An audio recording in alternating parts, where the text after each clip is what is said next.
Hi, it's Nick. For Friday, December 20th, 2019, I'm doing my testosterone shot. This week, I'm an F-time guy. I take 0.5 cc of doliprane every week. Yeah, and it's an intramuscular injection.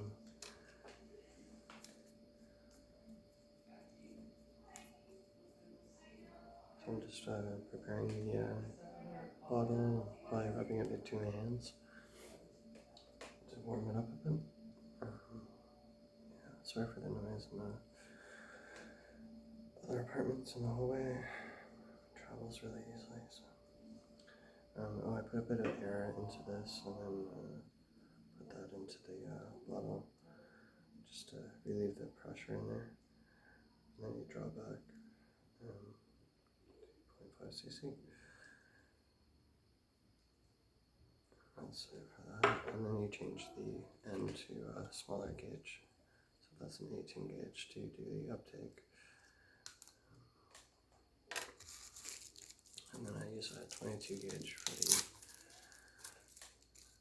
injection.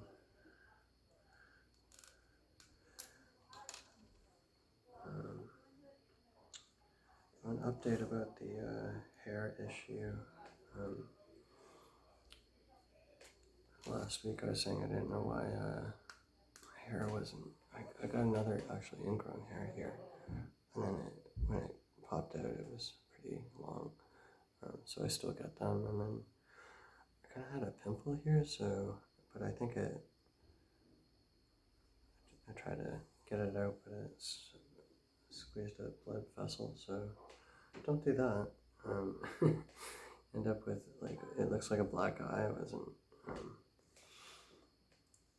because of anything that happened, but I just squeezed the skin and it broke the blood vessel inside, so some blood, it's just some blood in there. But and then I had a really deep pimple here. It's not even where this should, it was in this area where that is showing, but my skin is really, I'm in Canada, I don't know who's watching this, but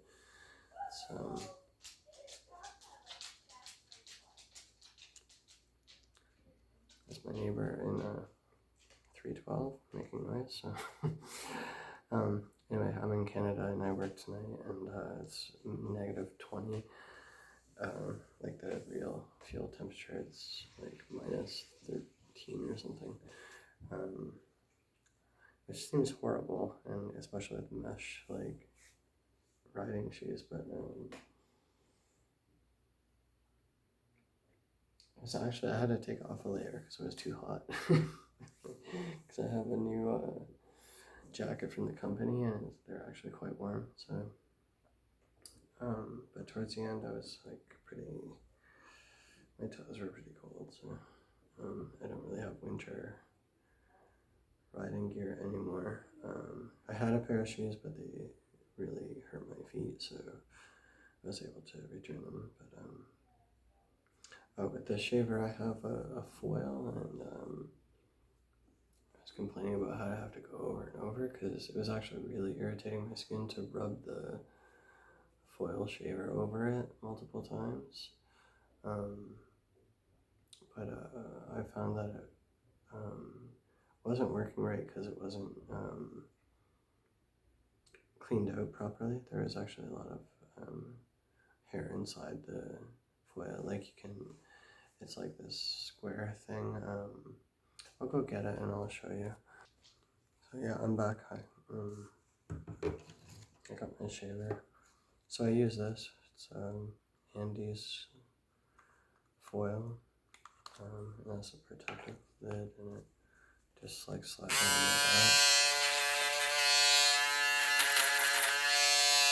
that. And that's how you use that, but it has this button and this whole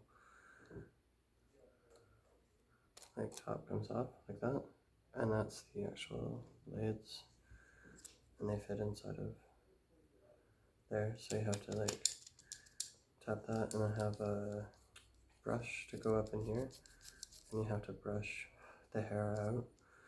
And also you can see here, and I was told you have to like kind of hold the shaver and then grab onto these because they're just on little springs. So you stabilize them and then use a little brush to brush across here. And I wasn't cleaning it out properly. You have to clean it quite a lot. Actually, it's like dirty again. I just like did a brief one over, and I guess it fills up pretty fast. So I wasn't totally, once I cleaned it properly, and then went back over the part I went down to skin,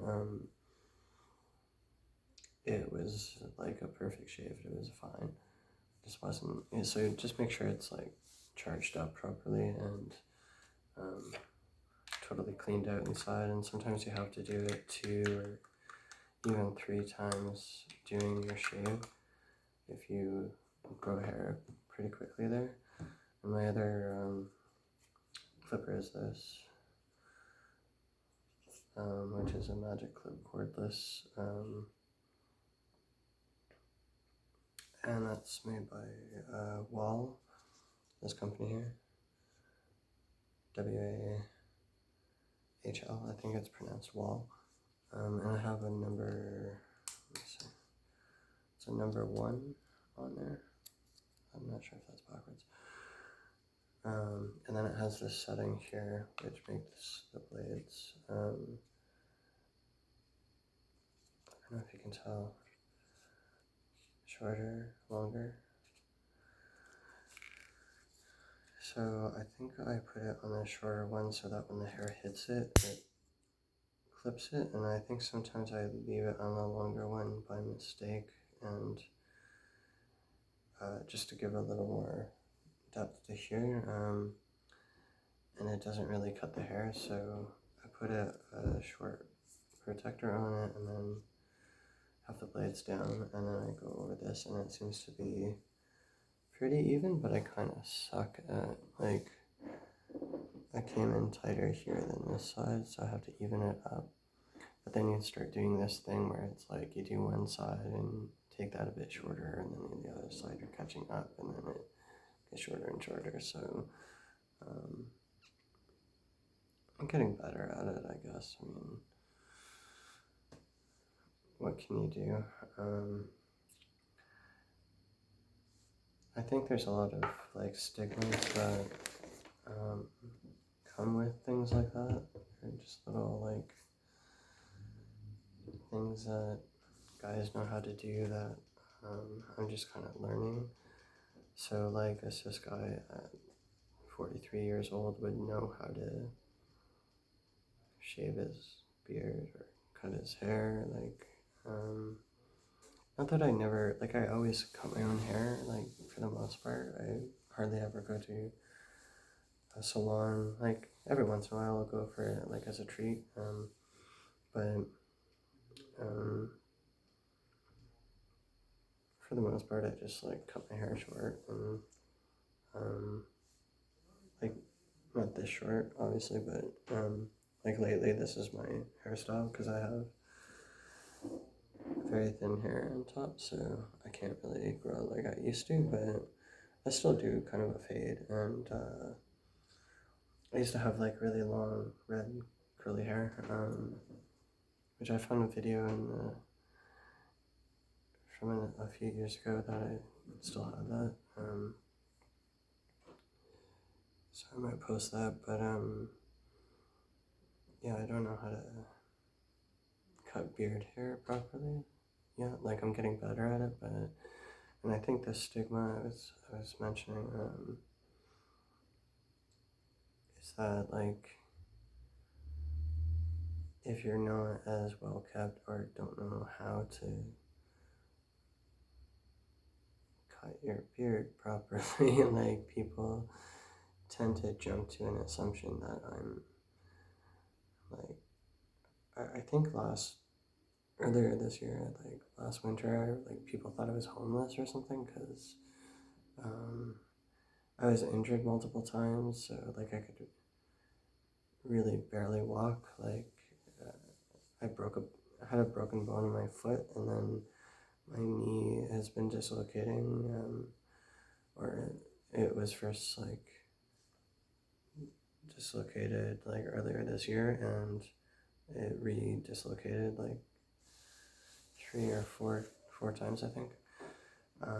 And my major back injury like was like super bad to the point of like I couldn't work for a few months, and then my because I'm in like so much physical pain, I'm not able to like sit there at the mirror with a shaver and two mirrors and do this and the twisting and like just when you have a back injury, it's really difficult to even like do basic things. So like taking my clothes to the laundromat 3 blocks away is like really, really hard for me to do when I'm having high pain. So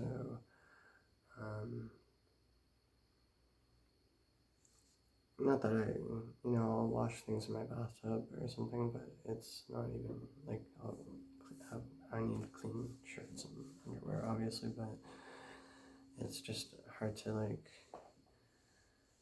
do a big haul of like bedding and everything. So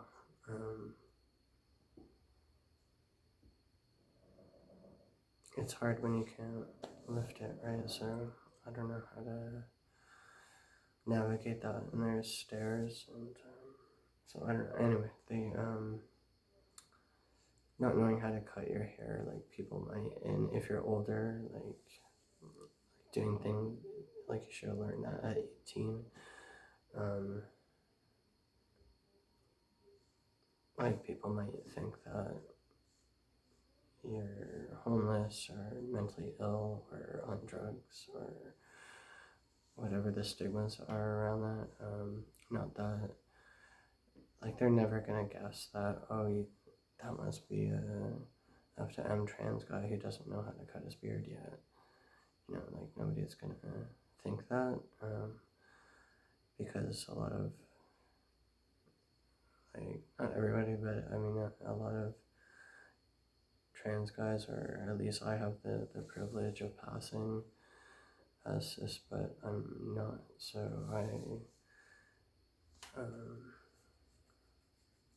I'm having these issues. So yeah, I would say just be prepared with it, take it with a grain of salt, and like it is what it is, and I don't know, maybe don't take it so seriously. So I hope I can trim this side like a millimeter shorter. I don't know, I'm really scared to even try. I don't know how to do it, because I'll do the bottom, but I want it to like go like this with the shaver, so it's longer here, but I'm not very skilled at doing it. So yeah, if anybody has like suggestions or wants to talk about their hair care routine, and the sides, I just use my clipper. I go to like a number 1 or a number 2, and I go over this, and then I just try to like make an angle like that on the sides, and then on the top I'll either take a 2 or a 3 and just stand it on edge and do the length this way. You can see how it does that. See how it keeps an even length. So I'll just take that off, because when I grow it long, it looks really like sparse and scraggly. It's like not a nice Captain Picard look or something, So that's the other thing too. It's like you might not be like, baldness might like suddenly hit, and you're not really prepared or know what to do with your look for that, because you haven't really thought of it. And this has just like hit me in the past year, so and I kind of looked like I was like 25 or 6, like up until like with a fuller head of hair, up until I was like 41. So, like, there's that, like, yeah, so age and perception and other people's perception of you is can be really limiting factors if you're prevented from like transitioning until you're 35.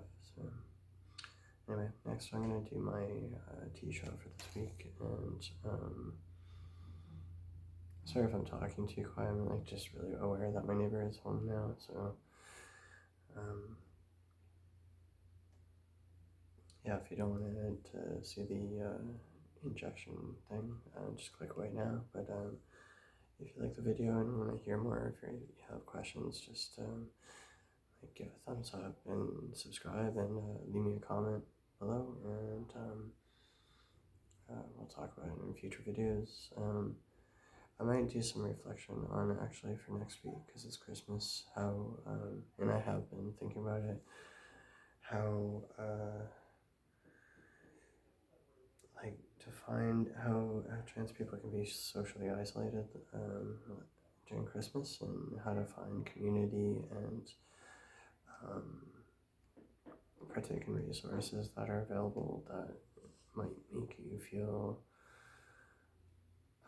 more connected, because I mean, humans are social animals, and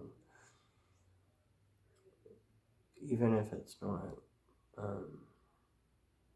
a direct connection with family because you've lost them through transition, or don't have a chosen family, or don't have access to your family,